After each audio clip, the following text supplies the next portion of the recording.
What's up guys, and welcome back to another episode of Career Mode. This is episode number 207. And we're starting today's episode off with some player training, where as you can see we set the drills up for the first time this season. I gave 3 to Kapic. This is our Bosnian left back, who, as I mentioned before, keep your eye on this lad this season. I think he's going to have a breakthrough year here at Bramwell Lane. I gave 1 to Pierre Rocher, because as we know, technically this guy is fantastic, but physically he is terrible. And I can't remember who I gave the other drill to. So we're going to find out together. Was it it was Gonzalez. Yeah, Brian Gonzalez. I gave him some defensive drills as well, as his defensive stats aren't the best for an 84 rated centre-back. So yeah, my 5 drills, are set up for 3 players to start the campaign off, and don't expect to change that much throughout the course of the season. But still, to start today's episode off as well, we take a look at our budget, and after the last episode of the season opener, we've got £38.5 million in our kitty right now, and I decided to go ahead and sell one of our players as well to begin today's episode off too. Now, you might have noticed in the last episode, I put this guy on the transfer list, and it was kind of a reluctant transfer listing as well. It's Ross McCrory, the Scottish holding midfielder we have. He's now 30 years old, 82 rated, and he's due to decline in stats anytime soon, because as we know, outfield players in career mode, as soon as they hit 30, the game decides they're terrible, and it's time to decrease their stats. But yeah, McCrory, you know, we signed him back in season 2. I think it was season 2, possibly season 3, but I think it was season 2. But right now, we have got so much depth in the central midfield area, it's crazy. I mean, we've got so many midfielders here, we don't know what to do with them. So McCrory is one of the most expendable midfielders we have. That's why we sold Cuisance in the last episode to Arsenal, and that's why I'm happy to sell him as well. So 2 of our OG players leave today. First, Nathan Wood, who goes to Stade Rennais, I think it was, our centre-back, who sadly just never developed. You remember back in season 3, season 4, he looked really good, but sadly never kicked on after we left. And Ross McCrory has gone to Developers Arena. He's off the Schalke for £15.5 million as well. But following the 2 sales there, as you could see, I got this very important email here from my chief exec saying that it comes to their attention that Barry Walsh had been approached by Borussia Dortmund. That's right, the third of the trio. Shaw, who we signed in the last episode, Tony, we signed last year, and Walsh, who is now approached by Borussia Dortmund whilst playing for Bayer Leverkusen, and 84 rated, 25 years old. When the financial takeover happened last year, there were some special terms which were included in the deal, and that was that we could only sign one of Tony and Shaw and Walsh, 1 per season. But this season, after the board asked me to win the treble, I discussed it briefly in the last episode, I was going to write to the board and ask them for permission to sign both Walsh and Shaw this season. I said, come on lads, you're asking me to win the treble here. You can't expect me to win a treble of trophies if I ain't got the 3 amigos with me. So I said to the board, what's it going to take for me to be able to sign Barry Walsh this season? What deal have I got to do with you so I can sign our Northern Irish midfielder? And the board came back to me and said, you know what? You can sign Barry Walsh if you want, but here's the twist. We're not going to invest any more money into this club. When we took over last season, we gave you a grant of £50 million to make some signings and make some moves in the transfer window. But from here on out, we are not going to invest a single penny into this club ever again. That's it. We're finished now. We've given you the money. We gave you a massive budget this season as well, but no more extra cash. Whatever you get at the start of the season, that's all you'll have for the rest of the campaign. We will not dip our hands into our pockets any further than the initial budget we give you at the start of the season. So what's it going to be? Extra money during the season, or the opportunity to sign Barry Walsh this season along with Oliver Shaw? And it was a tough decision because Walsh, 84 rated, 25 years old. We've got better midfielders in this side right now, but what's more important than money? Friendship, togetherness, chemistry, those 3 things. And in order to win the treble this season, I need the 3 amigos all clicking, all firing on all cylinders like they were 2 years ago at the Bayer Arena with Bayer Leverkusen. We had Barry Walsh at Atletico Madrid, Bayer Leverkusen, and in our original stint with Sheffield United as well. And he, Shaw and Tony, they are the 3 amigos. And I believe that the only way we win the treble is if we have all 3 of these guys all clicking on a regular basis in our team like they were a couple of years ago at Bayer Leverkusen. So we agreed a deal of £35.5 million with Bayer Leverkusen, and Walsh signs a new 5-year deal here at Bramwell Lane, £60,000 a week, and I'm absolutely buzzing to have him back. It was a tough decision. Now we know we can't have any extra cash to play with during the season. What we get at the start of the campaign is all we'll have to work with. So after this signing here, we're basically finished for signings. But again, what's more important than money? Togetherness, chemistry, friendship, these three players all working together and all showing what they can do. And I'm so happy to have him back. Barry, welcome back to Bramwell Lane. It's where you are loved. And I'm so happy to have him back here. Tough decision, I know, but I didn't want to see him go to Borussia Dortmund. I didn't want him to stay there at Bayer Leverkusen now that Tony and Shaw had both left. He didn't want to be there on his own. You know, Barry Walsh plays best when he's loved by Ivan and Ollie, myself, and the Bramwell Lane faithful as well. So Barry, back in Yorkshire, so happy to have him return. The question is, though, what number is he going to wear here at Sheffield United? Now, when he first came out of the academy, we gave him the number 39.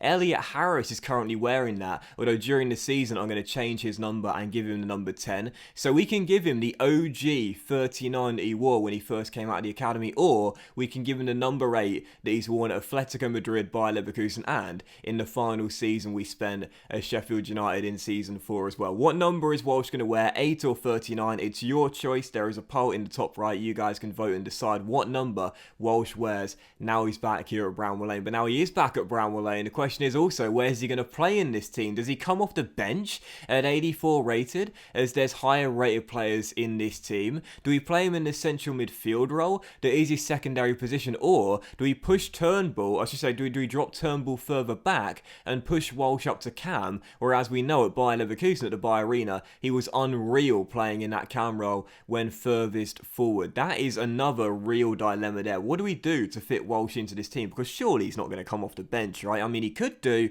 but let's be honest here, we love Barry, man. He's the third option, you know, with Tony and Shaw, but as we saw at Bayer Leverkusen, he's got the ability to be the first option. I mean, Walsh at times in our year with Bayer Leverkusen 2 years ago was unbelievable, and for a time, if you remember as well, he was the best player in the team before his injury. So yeah, do we play him in the cam role, get him more involved in our attacking build-ups further forward, or do we drop him deeper in the CM role, which is his natural secondary position? I'm not too sure. I guess we'll have to wait and see. We'll feel how it goes during the season, I feel, because, you know, Turnbull last season was fantastic in the cam role, so involved in our attacking moves, got so many goals and assists last season. It will be kind of harsh to drop him back to CM, but of course that is his main primary position. So yeah, it's a tough decision there where Barry Walsh plays, but surely he's going to be in a starting 11 in some format, whether it's cam or CM. I guess we'll have to wait and see.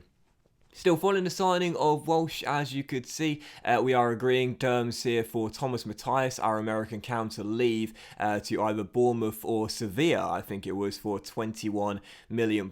As I mentioned earlier, we've got so much depth in the central midfield role, and now we just signed Barry Walsh as well. He's out of contract at the end of the season, and I believe he's our lowest rated cam right now, so I'm happy to let him go. And as you can see, he does go to Bournemouth for £21 million. You know, just so many central midfielders here. As you'll see my team management screen in a second, it's crazy. Like, we've got basically next to no defenders in terms of centre halves and fullbacks, yet we've got like 10 central midfielders here, probably even more than that. It's absolutely crazy. So yeah, it's a bit of a Sam King as well from Deportivo Alaves. Don't be surprised if that deal goes through as well. But also look at our calendar for the month of August as well. You can see the fixtures we've got to start the campaign off. We begin away at Vicarage Road against Watford. If you remember last season, we're very close to a Champions League place. Then in midweek, we've got the Super Cup against Roma as we go for our second European honour with Sheffield United since returning. And then our first game at Bramwell Lane this season, well, you would have seen it, we're at home to Manchester United, last season's EFL Cup and Europa League finalists, where we beat them both times. In our first home game of the season, you best believe they'll be out for revenge. So yeah, very tough start for the Blaze to begin with. 3 huge games there. Away at Vicarage Road, last season's in-form team, the Super Cup versus Roma, the Champions League winners, and of course, that Manchester United clash at Bramwell Lane as well.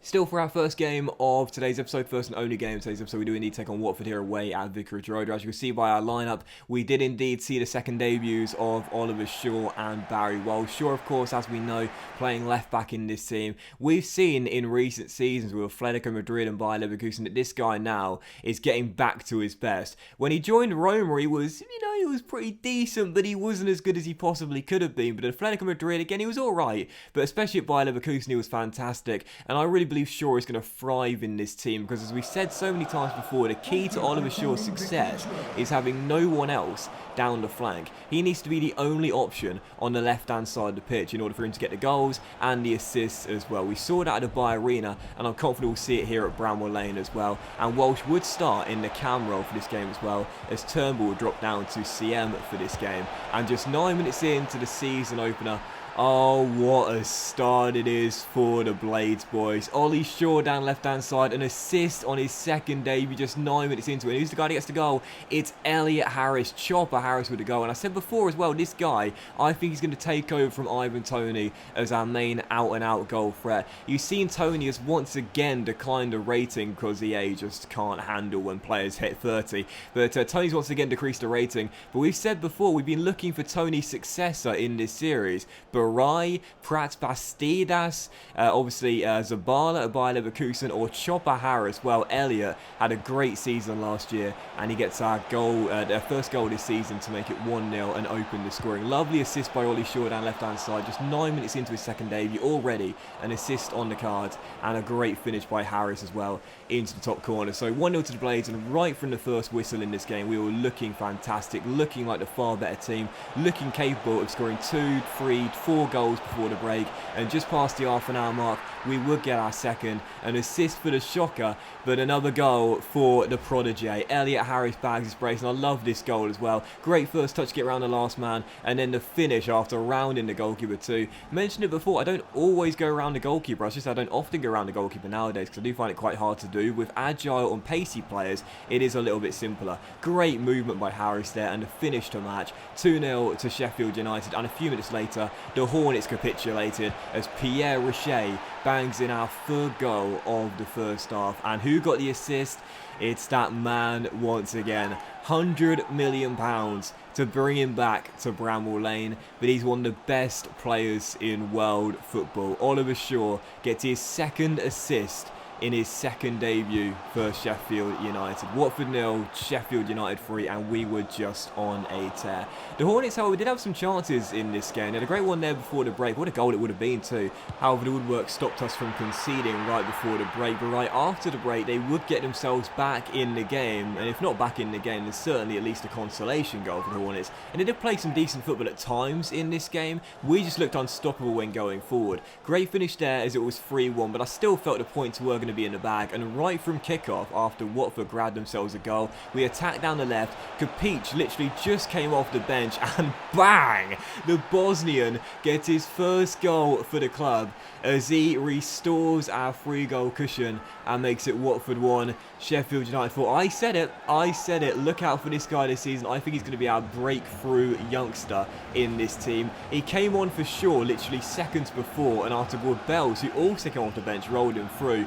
What a strike by Kapic, though I will say this actually. I didn't realise at first, but on the second replay, it's actually pretty shambolic goalkeeping. It's a very powerful strike from the Bosnian, don't get me wrong, hit it with a lot of power, but it should have been stopped. Pretty poor goalkeeping there as we made it 4. So Kapic gets his first goal for the club. Sheffield United restored their 3-goal cushion, and that was how the game would finish. No more chances in the final half an hour. Watford 1, Sheffield United 4, and a perfect start to the campaign for the Blades boys. 4-1 the final score. Fantastic game this as well, and a real statement of intent on the opening day as well. The board have asked us to win the treble this season. That includes the Premier League. Are we good enough to do that? Well, I think it's going to be very tough indeed after we only scraped 4th on the final day last season, but with this team, with a world-class player like Ollie Shaw back in our lineup, and a lot more togetherness and a unified Sheffield United team, we've got a chance, but it is going to be a very difficult task. But that was today's episode of Career Mode, guys, so a big thank you for watching. If you have enjoyed it, if you did enjoy today's episode, then please do drop a like. Much love to you all, have a fantastic day, and I'll see you for the next episode of Career very soon, featuring the Super Cup against Roma very soon.